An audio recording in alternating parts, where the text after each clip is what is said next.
Korničkové nemůže být tím pádem ani řeč. Jenže o to krasobruslení tady byl zájem a proto tady vznikl nový ten klub a máte pravdu, nebo spíš potvrdím ten váš dotaz, ano, oni si platí ledovou plochu. Hodina ledové plochy na našem zimním stadionu je zhruba 2400 korun, ono se to tam trochu liší podle toho, jestli je to dopoledne nebo v nějakých hodinách, které jsou zajímavé pro to, aby to ten, kdo to má v pronájmu, prodal dráž. A teď se vrátím k tomu cyklistickému oddílu. Cyklistický oddíl pana Čechmana je určitě velmi úspěšný, nicméně pan Čechman je taky členem sportovní komise a byť by tam chtěli všichni více peněz do toho svého oddílu, tak odhlasoval ty návrhy, které jsou předloženy a které máte na dnešní jednání. Pokud je třeba o mladého Zadáka, tak on není jediný. Je tam taky mladý Čechman, který je velmi úspěšný. Je tam mladá Klauková, která vyhrála v loňském roce nebo předloňském roce olympiádu v cyklistice, dostala asi 5 zlatých medailí a mládežnickou olympiádu teda myslím. A určitě by si zasloužili těch peněz víc, ale my je nemáme.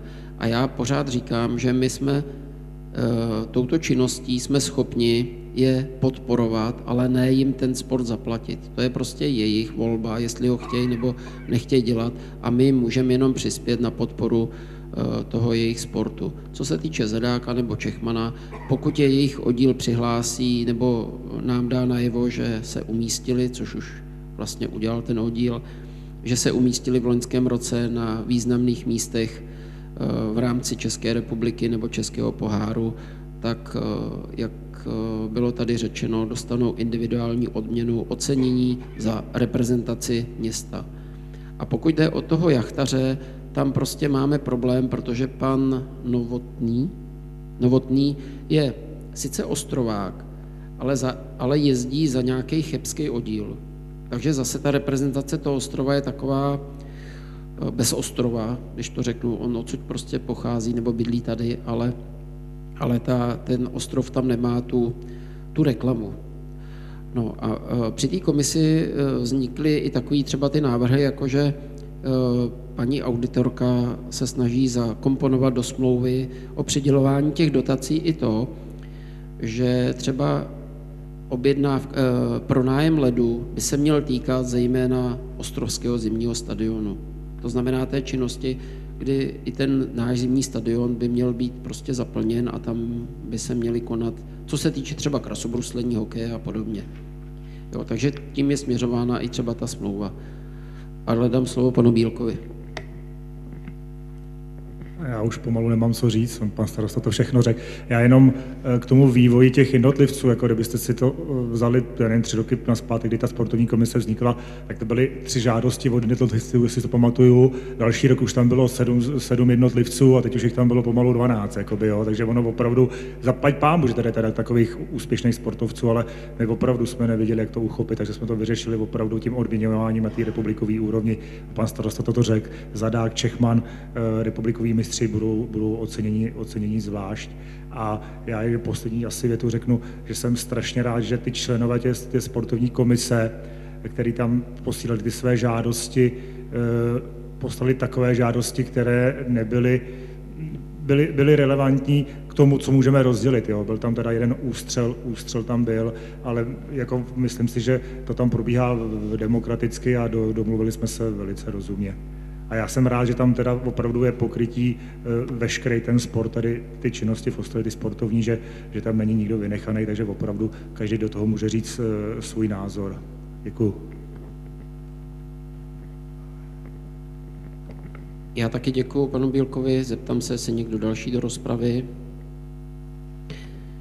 Pokud tomu tak není, tak dám slovo návrhové komisi.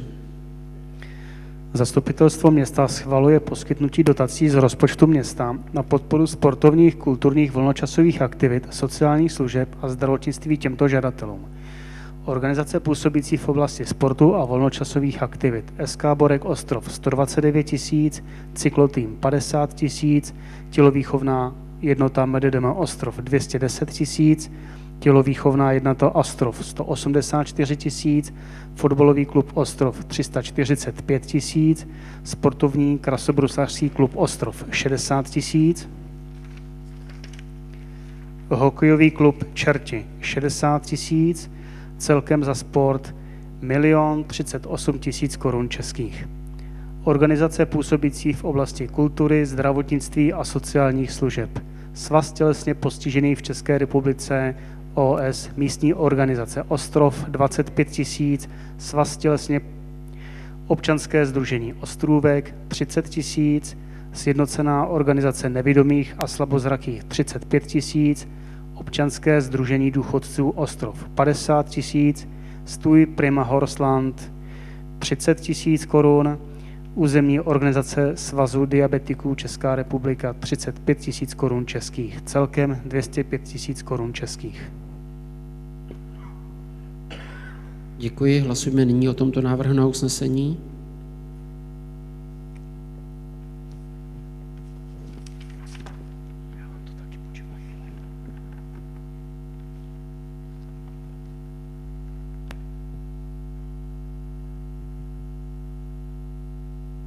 Usnesení bylo přijato a dalším bodem máme bod číslo 10. Je to smlouva o užití autorského díla mezi městem Ostrov a Sdružení Krušné hory Západ. Přiznám se, že s tímto materiálem jsem se hodně prál, než jsem ho pochopil, a to nejenom na poradě vedení, ale i potom na jednání rady. Ale pokud jsem ho pochopil tak, jak byl myšlen, tak zkusím jenom v rychlosti vám zdůvodnit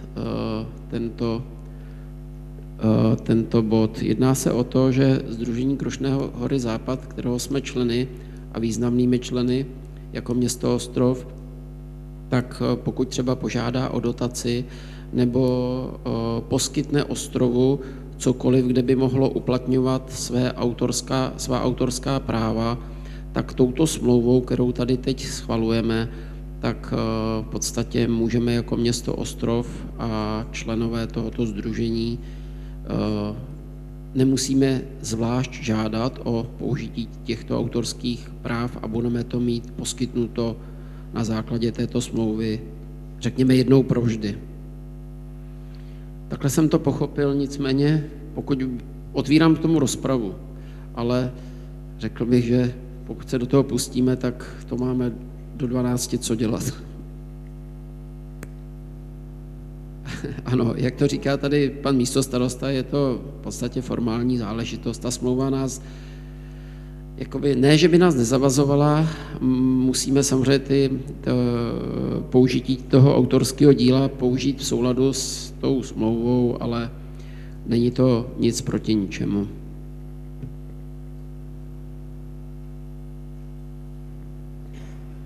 Ano, pan Palivec, já jsem si říkal. Já musím říct, že já jsem s tím měl taky hrozný problém to pochopit a vůbec jsem to teda, ale já si myslím, že to je obráceně. Když se to teď, pane starosto, řekl, já mám pocit, že to je tak, že město Ostrov nechalo vypracovat nějaké projekty a souhlasí s tím, aby Sdružení Krušné hory Západ ty projekty použilo ve svých žádostech. Nebo obráceně to je? Tak jsem to teda opravdu nepochopil.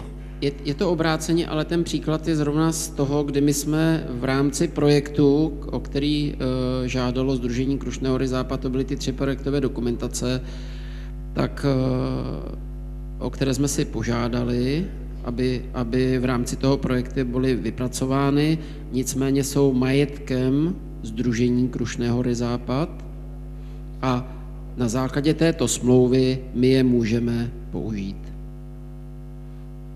Podívám se na kolegyni Alexu Firbachovou, že jsem to pochopil správně, takže teď záleží, jestli to i ona pochopila správně.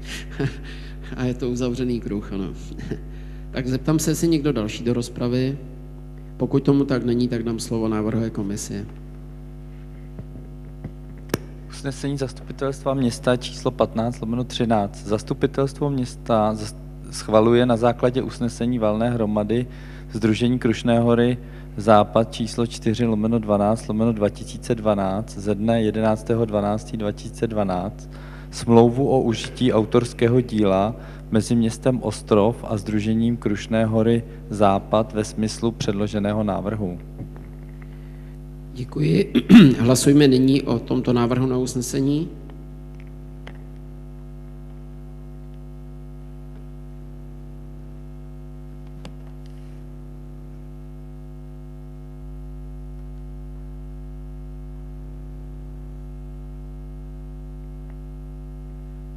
Usnesení bylo přijato. Dalším bodem našeho jednání je bod číslo 11, a je to zpráva o činnosti městské policie. Tak jako každý rok městská policie předkládá zastupitelstvu zprávu o své činnosti za uplynulé období, to znamená za rok 2012. Otvírám proto rozpravu k tomuto bodu. Pokud se do rozpravy nikdo nehlásí, pan Mareš. No, nestihl mačkat, děkuju. Já pouze tam v té zprávě městské policie náš stávající velitel tam navrhuje některé opatření, tak jde o to, že se mi líbí například to zaměstnání jednoho člověka nebo jednoho s určitým postižením, který by mohl sledovat jakýmsi způsobem ten kamerový systém. Ale s tím samozřejmě souvisí to, že ten kamerový systém, jak jsem se dočetl, by se měl jaksi vylepšit, obnovit a jaksi, aby se mohl lépe využívat. Tak já jenom mám k tomu dotaz, jestli se vůbec uvažuje, jestli jsme schopni někoho takového sehnat, samozřejmě ufinancovat a případně jako tu službu v rámci městské policie uplatnit. Já děkuji za dotaz panu Marešovi. Já bych to asi doplnil, tu informaci teda k tomu, co máte ve zprávě o činnosti městské policie. Jak jistě víte, tak městská policie od letošního roku na základě smlouvy rozšířila svoji činnost do města Jáchymov a do města Hroznětín. Obě tyto města si tu službu, kterou jim poskytujeme, tak si zaplatí. Těch finančních prostředků by tam mělo být dost. A samozřejmě, pokud chceme uvolnit těm strážníkům, kteří jsou na to vyškolení, pokud jim chceme uvolnit takzvané ruce a víc je dostat do ulic, aby jsme je tam viděli, tak je opravdu zbytečné, aby u monitorů kamerové televize, teda kamer, aby tam seděl vyškolený strážník, který by mohl být více platný na té ulici, a myslím si, že bychom měli podpořit tuto iniciativu, protože i v jiných městech, pokud já vím,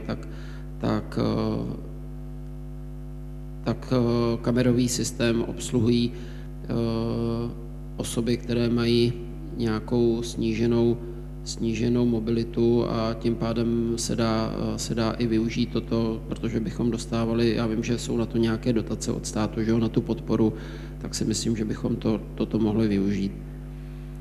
Co se týče kamerového systému jako takového, uvádí se tam, že připravujeme jeho takovou zásadní rekonstrukci. Chtěli bychom, aby kamerový systém, který je ve městě, tak aby data byla šířena ne bezdrátově, to znamená laserem nebo nějakou mikrovlnou, ale využít k tomu naší sítě kabelové televize. Takže na tom se teď pracuje a věřím, že díky tomu získáme možnosti dostat kamery i na taková ta riziková nebo krizová místa, jako je třeba dneska Krušnohorská ulice, ta pověstná ubytovna, Krušnohorská ulice a Hornická ulice na křižovatce. Takže i tam potom díky tomu, že tam je kabelová televize, takže by se tam dali dosadit ty kamery a rozšířit kamerový systém. A tím by se mohl stát ten kamerový systém více flexibilnější, že by nemusely být kamery, kde už dneska nemají to své opodstatnění toho ohlídání toho místa, protože je tam klid a nic se tam neděje. Takže to je jenom na doplnění té informace, ale samozřejmě pokud pan Mareš řekne, tak já teda určitě tu iniciativu taky podpořím. Zeptám se, jestli někdo další do rozpravy. tomu tak není, tak dám slovo návrhové komisi. Usnesení Zastupitelstva města číslo 16/13. Zastupitelstvo města schvaluje zprávu o činnosti Městské policie Ostrov za rok 2012 v plném znění. Děkuji, hlasujeme nyní o tomto návrhu na usnesení.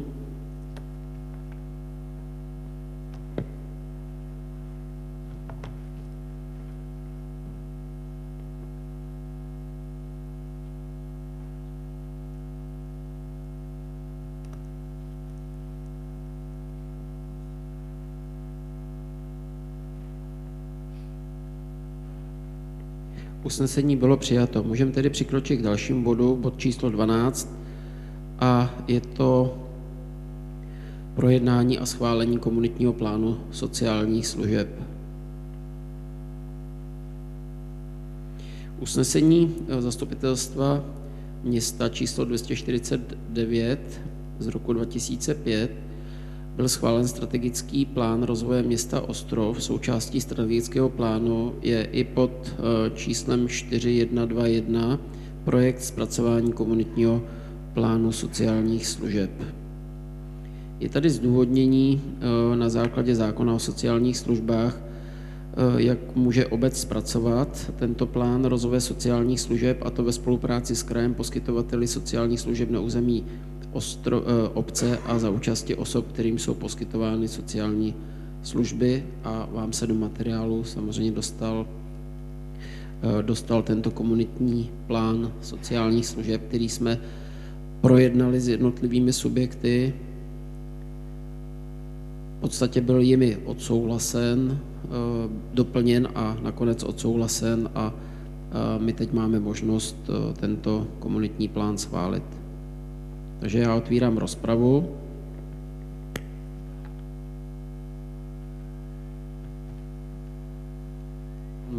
Pan Mareš se hlásí do rozpravy. Děkuju. Je to velmi samozřejmě zajímavý materiál a mimo jiné jsem tam narazil na jednu věc, tak mně jde o to, jestli jsme schopni to realizovat, a to je jaksi ta ucelená bezbariérová trasa ve městě. Že pořád určitě to není dokonáno, aby se bezbariérově v celém městě ten člověk dostal, kam chtěl. A tam se přímo v té zprávě na to poukazuje, že by se s tím samozřejmě měla zabývat jakási komise, měl by to dostat na starosti zřejmě odbor majetku města nebo odbor výstavby, a mělo by se to hlavně realizovat, protože pořád jaksi je možnost na to získat určité dotace v rámci České republiky, čili na to je schválený nějaký dotační titul, který umožňuje jaksi to vylepšení pro tu bezbariérovost vlastně využít. Takže tam jenom, aby jsme neschválili prostě to daný, ale jestli se v té praxi zrovna tento bod, jak se v blízké budoucnosti dotkne a ten odbor to dostane, jak si bych řekl přímo na starosti, nebo jestli Rada města se s tím bude zabývat, tak aby se s tím opravdu někdo v nejbližší době zaobíral, vyhodnotil a jak si udělal opatření, aby jsme mohli to opět vylepšit. Protože samozřejmě i já do mailové adresy a do notebooku dostávám různé zprávy, kde ty bezbariérové trasy pořád nejsou. Děkuju. Děkuji panu Marešovi. Paní Samáková se hlásí do rozpravy. Děkuji. Musím říct, že ten materiál nebo vůbec ten komunitní plán je velice dobře zpracovaný, je to zajímavý materiál. Nějak jsem se nedočetla, jestli to zpracovával přímo odbor sociálních věcí, tak klobouk dolů, protože to má pěknou formu a čtivou formu a má to výstižný teda záležitosti, cíle. U každého, a samozřejmě odborně když to člověk, a to jsem se tomu opravdu dobře věnovala, tak to chce asi i podrobnější vysvětlení různých těch nějakých grafů nebo té zóny, kterou jsem tam studovala ABCD, ale to jsem tak nechtěla, to když budu chtít, tak si určitě navštívím odbor, aby mi to vysvětlil. Tam jsou v závěru potom přijatá opatření, jsou velice zajímavá a na některé z těch opatření vážou náklady. Jsou tam náklady, který termín realizace, kdy už je předpoklad roku 2013-2017, takže se to týká už letošního roku. Chci se zeptat, bude vytvořen tedy nějaký sumář nákladů, nebo už počítáme s některými náklady v letošním rozpočtu schváleným, protože takto napřímo se mi tam nenašla, nebo zda tedy budeme vždycky reagovat podle toho, jak se ten plán bude plnit, jak se budou vyvíjet finanční prostředky města či hospodaření města. Prostě to, co teď se bude dít dál, jak se ten komunitní plán, teda ty cíle, ty jeho opatření zavedou do praxe. Já děkuji za ten dotaz. Než dám slovo kolegyni Světlíkový, tak na některé věci bych rád odpověděl. Samozřejmě pokud jde o zpracování toho materiálu, zaznělo to i na radě, tak se s tím velmi dobře popasoval kolega magistr Hanzl, který ho takto připravil. Nebylo to samozřejmě jednoduché, protože ty subjekty, s kterými spolupracujeme, tak mají různé nároky. Tím bych i odpověděl kolegovi Marešovi, protože musíme si uvědomit, že bezbariérové město, pokud bychom udělali, a já si myslím, že z velké části bychom to dokázali, tak vlastně uspokojíme jenom jednu část těch postižených, protože ne všechny ty subjekty nebo ti postižení jsou vozíčkáři. Je spousta postižení, které není závislé na té bariérovosti nebo bezbariérovosti toho města. To samozřejmě ten komunitní plán zohledňuje, a pokud jde o ten výhled a řekněme tu realizaci toho komunitního plánu, ten výhled 2013 až 2017, tak ano, chceme to dělat, ale čekali jsme právě na to, až ho schválí zastupitelstvo. A pokud jde o finance, asi mě pak doplní i vedoucí odboru sociálních věcí a zdravotnictví paní Světlíková, tak ty finance, které budeme postupně na to hledat, tak se budeme snažit je hledat i z dotací.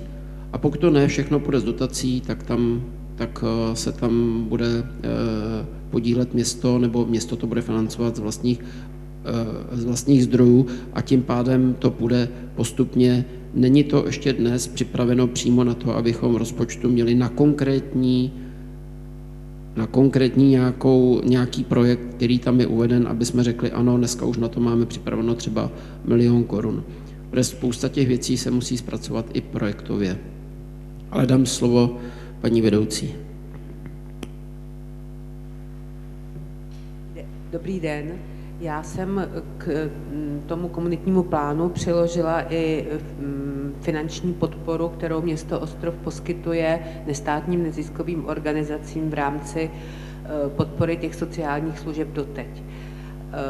Ty nové sociální služby, které tam jsou, budou žádat, pokud se rozhodnou, tak budou žádat samozřejmě radu města případně o příspěvek na provoz. Pokud bude hospodářský výsledek města takový, aby se město Ostrov mohlo takový příspěvek dovolit, tak a město Ostrov tu službu potřebuje podle komunitního plánu, bude se odbor sociálních věcí a zdravotnictví snažit, aby tu podporu získalo to občanské sdružení nebo ta nestátní nezisková organizace. A budeme se snažit to zapracovat do rozpočtu města na rok 2014. A pokud pan starosta hovořil o dotacích, vždycky záleží na té nestátní neziskové organizaci, jak si dokáže ty dotace získat, a vždy město Ostrov sleduje to, zda, protože těch organizací, které sídlí přímo ve městě, je málo a většinou jsou to organizace, které jsou mimo ostrovské, tak sledujeme i to, jak je ta organizace podporována z jiných měst a případně ze státního rozpočtu, to znamená většinou z Ministerstva práce a sociálních věcí, a případně z krajského úřadu. Tak, děkuji paní Světlíkový a pan místostarosta se hlásí do rozpravy. Já to řeknu asi velice stručně. Na tomhletom plánu se nepracoval týden ani měsíc, ale pracovalo se na něj možná 3/4 roku. Není to, tenhle komunitní plán není pouze o postiženích, ale jak si určitě můžete přečíst hned na začátku, je tam těch kategorií mnoho. Takže to je jedna věc. Druhá věc je, co se třeba týče, jak říká pan Meš, bezbariérovosti a podobně. Dneska už žádná stavba nebo veřejná stavba nemůže být bez toho, aby nebyla teda bezbariérová.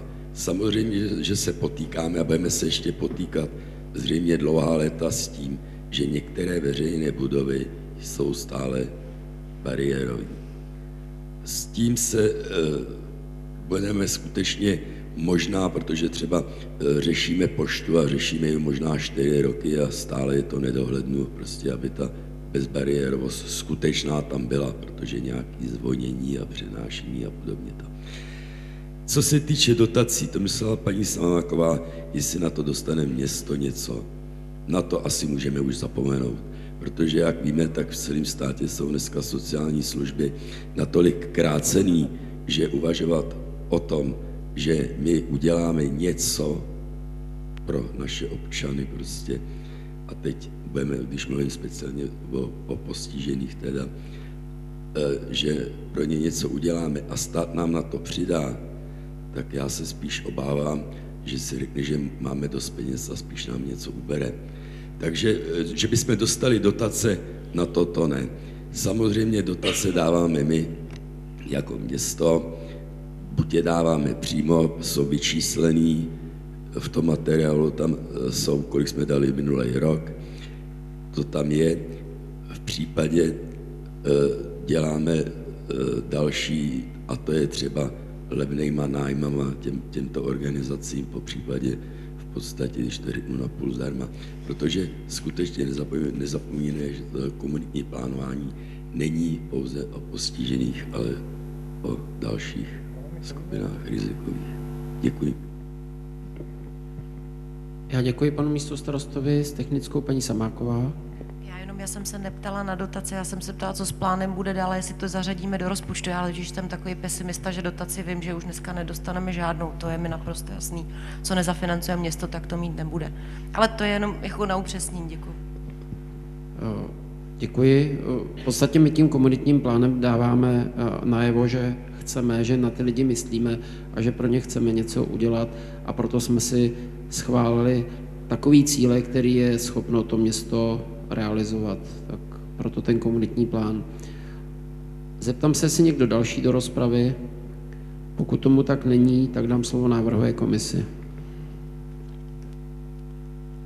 Usnesení Zastupitelstva města číslo 17/13. Zastupitelstvo města schvaluje komunitní plán sociálních služeb města Ostrov. Děkuji. Hlasujeme nyní o tomto návrhu.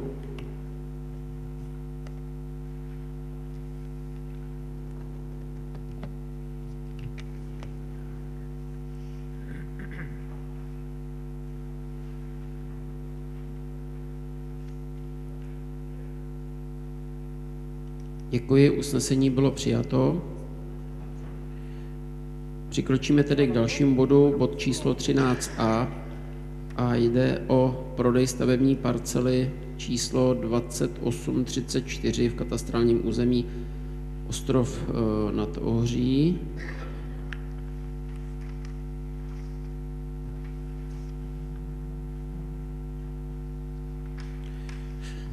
Ve zdůvodnění návrhu, tak jak ho máte předložen, nás požádal pan Kolář, který podal opakovanou žádost o odkoupení uvedené parcely, stavební parcely. Jedná se o pozemek pod stavbou, která je ve vlastnictví, ta stavba je ve vlastnictví pana Koláře a která slouží jako občerstvení u autobusové zastávky. Stavba byla skolaudována kdysi jako dočasná po dobu pronájmu pozemku a po dobu pronájmu pozemku pod touto stavbou. Otvírám rozpravu k tomuto bodu. Pokud se nikdo nehlásí, tak dám slovo návrhové komisi. Pardon, ano, projednáme ještě druhý, jak mě správně upozornil pan místostarosta. Dalším bodem máme taky návrh na prodej pozemkové parcely číslo 1, 4 a 6 v katastrálním území Dolní Žďár. u Ostrova. Jedná se o pozemkovou parcelu 363/3, 382/3 a části pozemkové parcely 363/2 v katastrálním území Horních Žďárů Ostrova. Jedná se o zahrádkářskou osadu číslo 53. Základní organizace Českého zahrádkářského svazu Ostrov podala žádost o prodej pozemků v Dolním a Horním Žďáru, na kterých se nachází zahrádkářská kolonie číslo